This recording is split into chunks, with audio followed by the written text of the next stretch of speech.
புது வருஷம் தொடங்கி ஒரு 4 நாள் தான் ஆவுது. அதுக்குள்ள ட்ரம்ப் அவரோட வேலைய ஸ்டார்ட் பண்ணிட்டாரு அப்படின்னு தான் சொல்லணும். இப்ப பக்கத்து கண்ட்ரிக்குள்ள நுழைஞ்சு தூங்கிட்டு இருந்த அந்த பிரசிடென்ட்ட எழுப்பி, "உங்கள நாங்க அரெஸ்ட் பண்றோம். இன்னையிலேருந்து நாட்ட நாங்க நடத்திக்கிறோம்னு" சொன்னா எப்படி இருக்கும்? அந்த மாரி ஒரு விஷயம் தான் நடந்திருக்கு. இப்ப யுஎஸ்ஏ வந்து வெனிசுவேலாவோட பிரசிடென்ட்ட கேப்சர் பண்ணி, "இனிமேட்டு நாங்க வெனிசுவேலாவ நாங்களே ரன் பண்ண போறோம்" அப்படின்ற மாரி சொல்லியிருக்காரு. இவர அரெஸ்ட் பண்றதுக்கு முக்கியமான காரணம் வந்து இந்த நார்கோ டெரரிசம், அதுக்கப்புறம் வந்து வெப்பன் சார்ஜஸ் அப்படின்ற மாரி சொல்றாங்க. ஆனா ஆக்சுவலா இதுக்கு பின்னாடி இருக்க காரணமே வந்து ஆயில் தான். இந்த வெனிசுவேலா கிட்ட அவ்ளோ ஆயில் இருக்கு. உலகத்திலேயே அதிக ஆயில் ரிசர்வ் வந்து வெனிசுவேலா கிட்ட இருக்குன்னு தான் சொல்லணும். அது சவுதி அரேபியாவோட, யுஎஸ்ஏவோட அதிகமான ஆயில் ரிசர்வ் வச்சிருக்காங்க. எந்த அளவுக்குன்னு பார்த்தா கிட்டத்தட்ட 300 பில்லியன் பேரல்ஸ் ஆஃப் ஆயில் வந்து வெனிசுவேலா கிட்ட இருக்கு. இப்ப வெனிசுவேலா கிட்ட ஆயில்லாம் வெளிய எடுத்து அத செல் பண்ணனா கிட்டத்தட்ட 17 ட்ரில்லியன் கிட்ட சம்பாரிக்கலாம் அப்படின்ற மாரி சொல்றாங்க. அது வந்து மொத்த யூரோப்பியன் யூனியனோட ஜிடிபி அளவுக்கு சமம். ஒரு 28 நாடோட ஜிடிபி அவ்ளோ ஆயில் வந்து வெனிசுவேலா கிட்ட இருக்கு. இந்த ஆப்பரேஷன் பேர் வந்து ஆப்பரேஷன் அப்சல்யூட் ரிசோல்வ்னு சொல்றாங்க. இது வந்து ஜான்வரி 3 நேத்து நடந்திருக்கு. நைட் 10:30 அப்போ டொனால்ட் ட்ரம்ப் வந்து அவரோட ஃபைனல் ஆர்டர் குடுத்திருக்காரு. 2 மணிக்கு மேல அமெரிக்கன் ஏர் ஃபோர்ஸ் வந்து வெனிசுவேலாக்குள்ள இறங்குனதா சொல்றாங்க.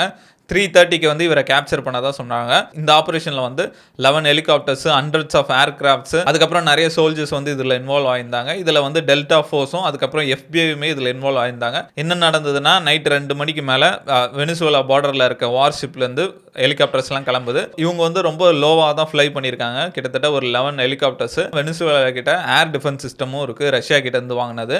அதெல்லாம் மாட்டாம லோவா ஃப்ளை பண்ணி கரெக்ட்டா அவர் எங்க இருக்காருன்ற இடத்த கண்டுபிடிச்சு, இந்த இடத்த எப்படி கண்டுபிடிச்சாங்கன்னா, ஒரு வெனிசுவேலாவோட ஆஃபீசர் தான் இந்த இடத்துக்கு வந்து தகவல் குடுத்ததா சொல்றாங்க. நெறைய பேருக்கு ஆல்ரெடி தெரிஞ்சிருக்கும். வெனிசுவேலா பிரசிடென்ட்ட கண்டுபிடிச்சு குடுக்குறவங்களுக்கு யுஎஸ் கவர்ன்மெண்ட் வந்து 50 மில்லியன் வரைக்கும் காசு தர்றதா சொல்லியிருந்தாங்க. அவர் போட்டு மட்டும் குடுக்காம, எப்படி உள்ள போய் அவர புடிக்கணும் முதற்கொண்டு சொல்லியிருக்காரு.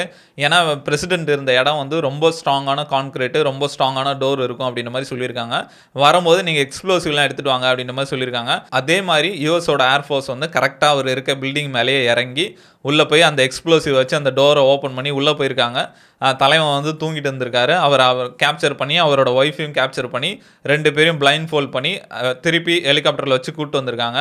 கூட்டு வரும்போது யாருமே அட்டாக் பண்ணல. நம்ம கேட்கலாம் எப்படி திருப்பி வரும்போது யாருமே அட்டாக் பண்ணல அப்படின்ற மாரி கேட்கலாம். யாருமே இந்த ஹெலிகாப்டர்ஸ் எல்லாம் அட்டாக் பண்ணதுக்கு 2 ரீசன் சொல்றாங்க. ஒண்ணு வந்து மெடோரோ வந்து அந்த அளவுக்கு அந்த நாட்டுல வந்து பாப்புலர் இல்ல. யாருமே அவங்க லைஃப ரிஸ்க் பண்ணி இவர காப்பாத்துற அளவுக்கு முன் வரல அப்படின்ற மாரி சொல்றாங்க. இன்னொரு விஷயம் என்ன சொல்றாங்கன்னா, அமெரிக்காவும் வெனிசுலாவும் ஒரு டீல் ஒண்ணு போட்டிருந்தாங்க அப்படின்ற மாரி சொல்றாங்க. சப்போஸ் இவராவே போய் வாலண்டரியா சரண்டர் ஆனா மக்கள் மத்தியில வந்து ஒரு பேட் இமேஜ் இருக்கும். அதனால வந்து நீங்க புடிக்கிற மாரி புடிங்க.